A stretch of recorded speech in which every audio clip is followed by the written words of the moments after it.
you don't have a car. Yes, I don't have a car and I'm not bothered. I don't.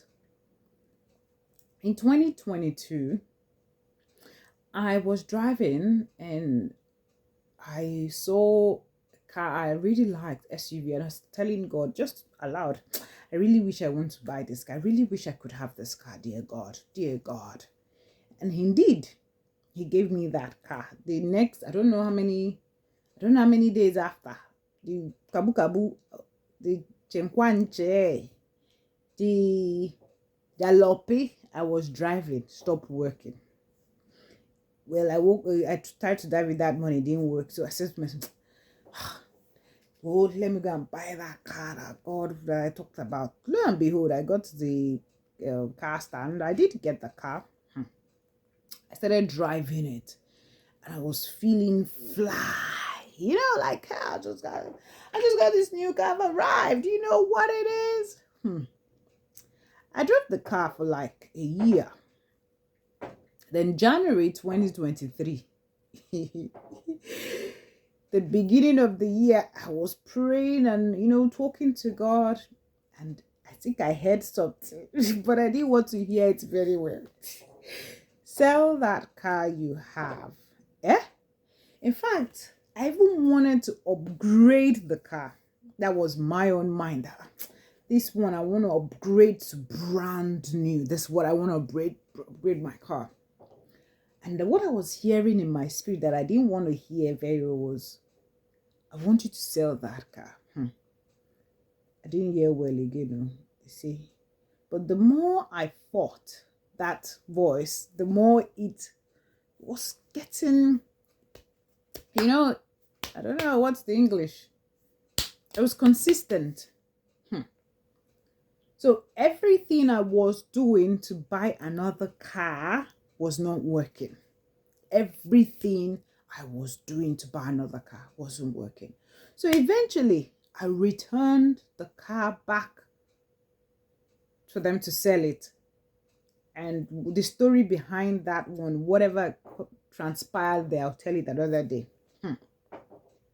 But the bone of contention is that during that process of caring, hearing that I needed to sell that car, what was running through my mind? I didn't want to obey. I'm not going to lie to you. I said to God, I was telling God in my prayers and, just my personal discussion with him in a day. I would say, God, if you truly want me to sell this car, and he's not even asking me to sell the car and just maybe buy another car, sell the car and use the public transport. I was like, public transport? The first thing I said to God, do you know where I live? Do you know what I do? Do you know people are going to laugh at me? How can you ask me to sell my car? To use my leg? He said, yes. I was like, God. I wanted to bargain with God, and I was like, hey, God, I'm going to do this you want me to do. Can I ask that you take me away from Cairns? Just take me to a place where they don't know me. Nobody knows me.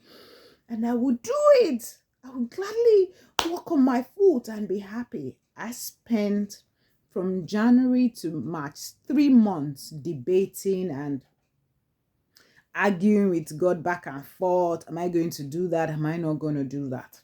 Eventually, I did. And I took the car back, sold it, and I have never, the experience or the story behind the selling of that car, I'll tell it another day. But in that experience, I found out I actually made a big mistake. But thank God it wasn't too late. God still showed up for me in that mistake. So the first day I ever took the public transport, I don't even know how the public transport in Cairns works. I didn't know anything. And Jesus, I was just coming out of the house.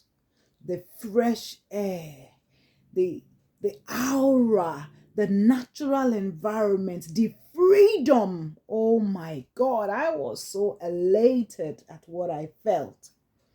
And I took the bus that day and I never looked back. I thank God. And over the years, I was like, oh Lord, I bless your name. I've met the most beautiful, wonderful people on the bus. I've God has given me that opportunity to meet with people I would not normally meet because I'm driving.